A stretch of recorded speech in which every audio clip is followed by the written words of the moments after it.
I heard on a podcast the other day that 72% of Americans reported that they stressed about money last week. It's the number one reason why people get divorced. It's hard to get good with money, especially since most people don't want to talk about it. And there's lots of advice out there, rules of thumb, so to speak, but a lot of it is just the same stuff and maybe not that helpful. But that got me thinking, what's often overlooked? What advice is underrated that could move the needle and help you stress less this week? I'm covering 10 today. And I distilled this list, by the way, from 30 ideas, so I'm only delivering the goods, I hope. This isn't the often heard, this is the often overlooked. And with this list today, I wanted to present some ideas I don't usually cover with my video, things that are important, but even I may have overlooked, advice I myself should maybe follow more often. With that said, I'm gonna dive right in, right after I say hi, hey, hello. My name is Frankie. Nice to meet you if we're just meeting, and hello again if we're already friends. I help people get good with money so they can retire early. That's my goal anyway. Like and subscribe if you like that idea for yourself so that we can hang out more often, like twice a week often. Number one, avoid iceberg spending. Iceberg spending is the spending that happens below the surface. For example, it could be a new hobby that you try out that leads to a lifestyle shift and an empty wallet. It's looking at the price to join or the startup cost with something without thinking about the underlying cost that can lead to. And it happens in so many ways. And I think sports in general is a good example in a few different ways. You might buy a season pass, let's say, up at the mountains, but then you also end up buying a $500 new snowboard. Or you learn how to golf and months later you buy a whole new golf set and a year later a $300 driver. This even happens on a small scale though, like when you join a gym and then you decide you need to buy new shoes, new workout clothes, a gym bag, a fitness tracker, and so on. Or you buy tickets to a football game. I recently read that on average, a family of 4 spends over $500 to attend an NFL game. Now, I'm not saying don't join a gym or go to the game with your family. I'm saying be mindful of that extra spending. Take a beat and hit pause for just a moment. Think about the cost below the surface. When you buy a car, which is another good example, there's gas, insurance, maintenance, parking, registration, and possibly parking tickets that you're gonna need to pay for. Oh, plus get that security system and clear coat, whatever that is. If you buy a house that's slightly bigger than you need and a tiny bit out of your budget, it's really easy to justify that. It's just a few extra $1,000s, right? The problem is the bigger than you planned house also has an extra bedroom and a downstairs den that you need to furnish. That's iceberg spending. Be mindful of what it could turn into financially. Think about the hidden costs. Number two, never take a job just for the money. It's funny that I'm saying it's underrated to walk away from more money, but it's 100% true.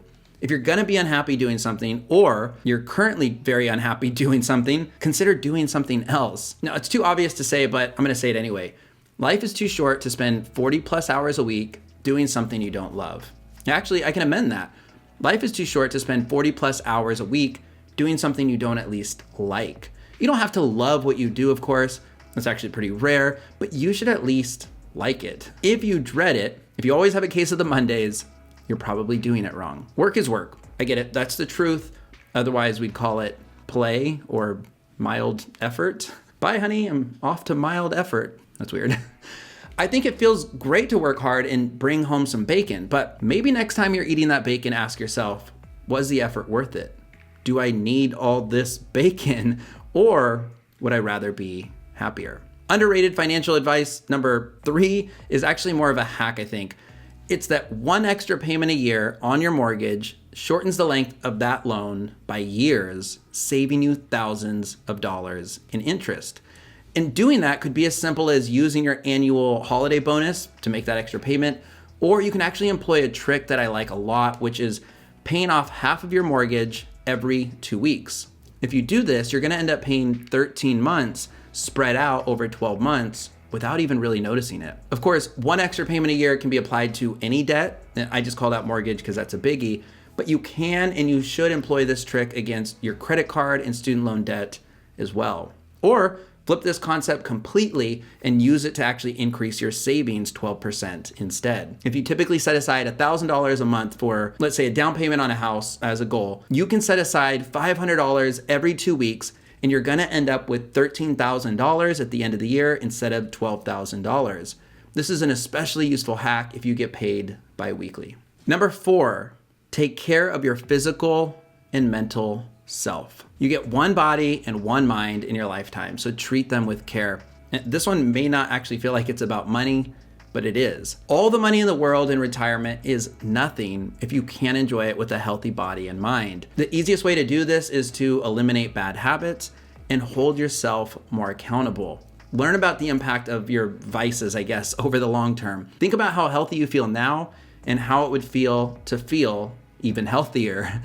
And even if it feels super far off, think about long-term care in retirement. It can be, and often is, your number one expense in retirement. But many health issues are preventable with good care and good habits. Now, the physical is obvious, but I also mentioned the mental side of this, and I don't know how to help you get good with your mental health in a sentence or two here, but I will say this. You have to get your mind right before you're gonna be able to get your money right. So try reading more, meditate, journal, take a break definitely from screens and things that distract you from your goals, especially social media. Best of all though is to get outside. That's gonna be great for the body and mind. Either way, just try to build a routine or a habit for your physical and mental self-improvement. Number 5, create an annual finance plan. Now, I didn't say create and track your money via a daily or weekly budget. I like to create my financial plan once a year in the beginning of January. And I've actually filmed this exercise using my real income and expenses 2 years in a row. In my most recent video, which is on screen now, I shared that you can make a copy of my exact annual planner that has built-in formulas to create your plan just like I do. So you can still snag a copy of that if you'd like. I'll link to it in the description down below, and I'll pin it to the top of the comments. You can create a yearly plan at any point of the year. You can either get organized so you finish this year strong, or map out the next 12 months. I actually heard a pretty fun tip recently, which is to create a resolution or perhaps an annual finance plan right around your birthday. So instead of measuring your success on a January through December annual basis, measure it instead by your age. Interesting idea. Again, grab that tracker if you'd like and check out my recent video after this one to see how I filled it out, because I do explain it all completely. Number 6 is something I've never talked about on the channel, and that's to participate in an ESPP if you have access. If you're wondering what an ESPP is, it stands for Employee Stock Purchase Plan. I think Investopedia probably explains this best. An employee stock purchase plan is a company-run program in which participating employees can purchase company stock at a discounted price. Employees contribute to the plan through payroll deductions, which build up between the offering date and the purchase date. At the purchase date, the company uses the employees' accumulated funds to purchase stock in the company on behalf of the participating employees. These plans can be a great investment if used correctly. You get to buy stock in your own company at a discount, and it happens relatively easily with no real effort on your side after you enroll. If you do have an ESPP option and you're not taking advantage of it, I recommend you do some research and consider it. It can be an excellent way to build capital. Oftentimes people do actually prioritize their 401k over the ESPP, but I recommend you don't look at your 401k and your ESPP as an either or option if you have access to both. To me, these are both yes ands. Number 7 is to always ask for a discount. This one's super underrated and super straightforward, so I'll keep it brief, but always ask for a discount or a better price. The worst, of course, someone else can say is no. Now, I'm not saying haggle or barter or waste time looking up prices from all the other stores so that you can save $5 on a price match. You might be surprised though what can happen if you just ask. Do you have a first-time customer discount? Is there a free store membership I can sign up for that offers in-store points or discounts? Is there a special promotion going on or an upcoming one that you can tell me about? Do you offer discounts for students, teachers, seniors, military members? And by the way, also be sure to check with work. Sometimes your work might offer discounts for things like a cell phone service. Better yet, they might actually be willing to pay for your cell phone service if you can expense this as a business use phone. I do have several older videos on the channel helping you get discounts at Costco and Amazon and showing you how to reduce expenses on bills like Comcast and your cell phone bill. So definitely check out some of those for specifics. But the bottom line is this: ask for a discount, always. Number 8, I love this one. If your investment portfolio is boring, it probably means you're doing it right. Don't simply chase brands that you like and use yourself because you find that that's exciting when you're investing. In the beginning, sure. If that's what it takes for you to invest, do that. I actually did that too. I invested in Starbucks, Disney, Netflix, Tesla, but it was a very bumpy and stressful ride. I kept looking at performance near daily, and that's actually an underrated tip in and of itself. Stop peeking at your investments. Buy the boring stuff, automate it, set it and forget it, put it mostly out of sight and out of mind. What's the boring stuff? I personally recommend low-cost index funds that track the S&P 500 or the entire stock market. Don't buy individual stocks, my opinion anyway. Buy a basket of them. Buy all of them if you want. It's boring, but it works. And don't get caught up in anything trending or what the media is highlighting at the moment. Right now, that's NFTs. But did you know that actually stands for not effing touching? Okay, it doesn't, but come on, fungible? That sounds contagious and like not in a good way, obviously. Number 9, you are never too poor to give. This one is so underrated and too often overlooked. It's okay to think about yourself first, of course. Look out for numero uno, I get it. But don't stop there. You are so much more fortunate than you realize, and giving does so much good on so many levels, and not just for other people. Giving can actually make you feel really connected to others. It can also help you align and realize causes that you want to stand for or support. It reminds you that you can help others. It helps you break a bit away from the me first mentality, because all of this is actually about us.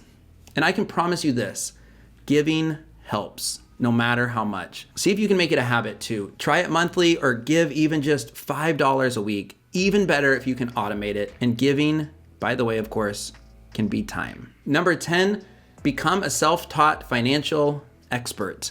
I'm including this one last because if you watch this video, especially to the end, it's very likely that you're already perhaps doing this and it's not underrated for you, but some of you need to hear this. Get off your butt and start learning.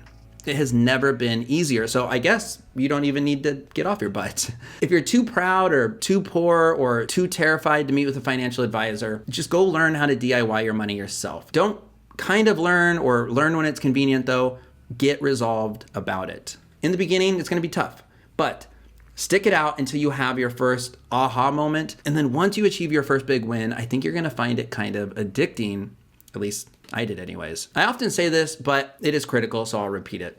The more you learn, the more you earn. I'll link 10 of my favorite finance books in the description down below that aren't my books, in case you need a good recommendation. By the way, one thing almost all millionaires have in common is that they read a lot.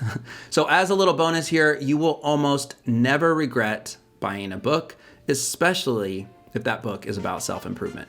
However, if you do like free, my first book, The Money Resolution, which has been expanded and updated for 2021, is available to download for free if you're a Prime member. It's in the Prime reading program for the next, I guess, 80 days or so, and I am just so honored that they chose it and excited that I can share this with you now for free. Or of course, you can support me and indie authors by picking up a physical copy. So, do you agree with my list?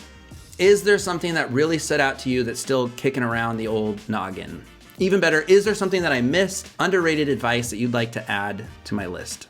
Drop it in the comments down below. My name is Frankie. This has been a blast today. It's one of my favorite topics, simple financial tips and hacks that can make a huge difference. If you got value out of this, send me a virtual elbow bump, I guess, by hitting that like button down below. Subscribe if you want to hang out more often, because I do hope to see you, friend, in a few days on the next one. Thanks. And I'm gonna say it. You know what else is underrated? Baths. They clean you. You don't have to stand up. They're very relaxing, and sometimes, all the time, they have bubbles. It's like a hot tub, but inside your house. Just saying. Check out this video next, or go take a bath, you filthy animal. See you guys.